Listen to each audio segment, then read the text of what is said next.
Batting மற்றும் பவுலிங்கிலும் சிறப்பாக செயல்பட்டு தொடரை கைப்பற்றிய இந்திய மகளிர் கிரிக்கெட் அணி. மேற்கிந்திய தீவுகள் அணிக்கு எதிராக மூன்றாவது ஒருநாள் கிரிக்கெட் போட்டியிலும் இந்திய மகளிர் கிரிக்கெட் அணி வெற்றி. 3-0 கணக்கில் தொடரை கைப்பற்றியது. டாஸ் வென்ற மேற்கிந்திய கிரிக்கெட் அணி முதலில் பேட்டிங் செய்தது.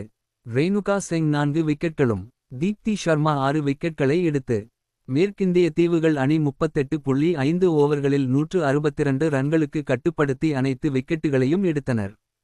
அதிகபட்சமாக ஷினல் ஹென்றி 61 ரன்களும் ஷீமேன் கேம்பல் 46 ரன்களும் எடுத்தனர்.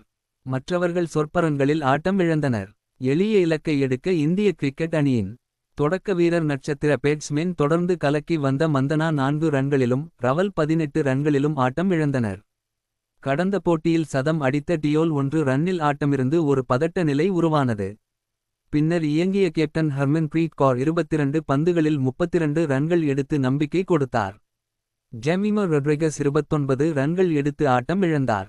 பின்னர் இறங்கிய பந்து வீச்சில் கலக்கிய தீப்தி ஷர்மா சற்று நிதானமாக விளையாடி 39 ரன்களும் ரீச்சா கோஷ் 23 ரன்களை எடுத்து 5 விக்கெட் இழப்பிற்கு 28.2 ஓவர்களில் 167 ரன்கள் எடுத்து அபார வெற்றி பெற்றது. தொடர் நாயகியாக ரேணுகா சிங் தேர்வு செய்யப்பட்டார். பவுலிங் மற்றும் பேட்டிங்கிலும் சிறப்பாக செயல்பட்ட தீப்தி ஷர்மா ஆட்ட நாயகியாக தேர்வு செய்யப்பட்டார். மேற்கிந்திய தீவுகள் அணி 20 ஓவர் மற்றும் ஒருநாள் கிரிக்கெட் போட்டியில் தோல்வி அடைந்தது. இந்திய மகளிர் கிரிக்கெட் அணியை பொறுத்தவரை பேட்டிங் மற்றும் பவுலிங் சிறப்பாக செயல்பட்டு தொடரை கைப்பற்றியது.